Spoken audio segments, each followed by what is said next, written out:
Hai, Assalamualaikum warahmatullahi wabarakatuh. Pada kesempatan kali ini, kita akan membahas tentang hubungan etis antara konsumen dan juga perusahaan. Yuk kita simak baik-baik. Video ini dibuat untuk memenuhi salah satu tugas kelompok mata kuliah Etika Bisnis dengan dosen pengampu Sofyan Sori MAB, Program Studi Administrasi Bisnis 6B Universitas Muhammadiyah Sukabumi. Materi ini disusun oleh Upa, Rinrin, dan juga Maulana. Untuk materi yang akan kita bahas yaitu hubungan antara konsumen dan perusahaan, pelayanan yang bertanggung jawab, dan perlindungan terhadap konsumen. Pada umumnya, konsumen dianggap mempunyai hak tertentu yang wajib dipenuhi oleh produsen. Hak ini disebut sebagai hak kontraktual. Beberapa aturan yang harus dipenuhi agar sebuah kontrak dapat dikatakan baik dan adil antara lain. Pertama, kedua belah pihak mengetahui hakikat dan kondisi persetujuan yang disepakati. Kedua, tidak ada pihak yang sengaja memberikan atau memalsukan fakta tentang kondisi untuk pihak lain. Aturan yang ketiga adalah tidak ada paksaan, di mana antara pihak konsumen dan juga produsen saat melakukan transaksi ini haruslah dengan keadaan yang sadar dan juga ikhlas. Yang terakhir yaitu, saat kita melakukan transaksi, kita haruslah mematuhi aturan yang berlaku dan tidak boleh bertentangan dengan moralitas. Kita sebagai konsumen mempunyai hak yang wajib dipenuhi oleh produsen. Di antaranya adalah berhak membeli barang dan jasa yang aman, mendapatkan informasi yang lengkap dan benar, dan mendapatkan ganti rugi dari produk atau jasa yang rusak. Mengapa perusahaan wajib memberikan pelayanan yang bertanggung jawab terhadap konsumennya? Karena jika perusahaan dapat memberikan pelayanan yang baik, ini akan berdampak pada kepuasan konsumen. Setelah konsumen puas, maka akan berlanjut terhadap loyalitas pelanggan. Setidaknya ada 3 kewajiban moral yang wajib dipenuhi oleh produsen. Yang pertama, dari segi produk harus sesuai dengan yang dijanjikan oleh produsen tersebut. Dari segi harga harus sesuai dengan faktor-faktor biaya dengan mempertimbangkan keuntungan secara wajar.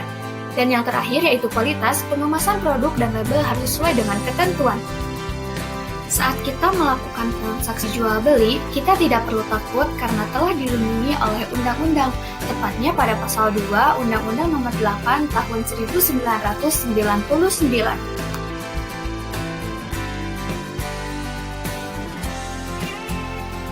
Undang-undang ini membahas tentang asas perlindungan konsumen, di mana isinya berbunyi, perlindungan konsumen berdasarkan manfaat, keadilan, keseimbangan, keamanan, dan keselamatan konsumen, serta kepastian hukum.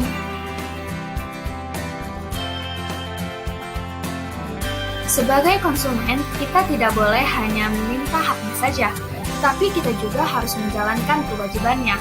Nah, sekarang kita akan membahas tentang 4 kewajiban konsumen.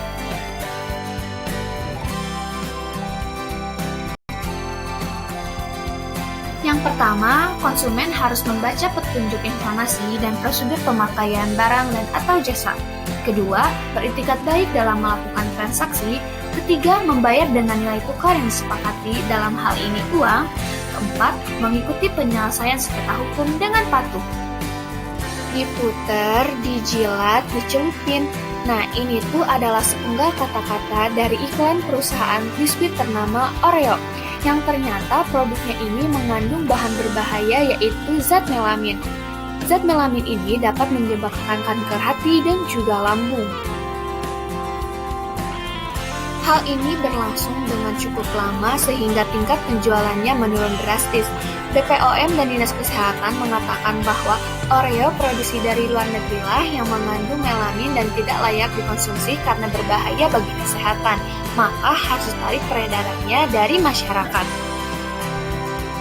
Kesimpulannya adalah pelanggaran prinsip etika bisnis yang dilakukan oleh PT Nabisco yaitu prinsip kejujuran, di mana perusahaan tidak memberikan peringatan kepada konsumennya mengenai kandungan yang ada pada produk mereka yang sangat berbahaya untuk kesehatan, dan perusahaan tidak memberitahu pada kemasannya.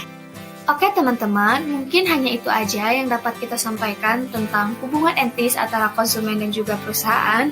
Mohon maaf bila masih terdapat banyak kesalahan, dan terima kasih banyak buat yang sudah menonton. Wassalamualaikum warahmatullahi wabarakatuh.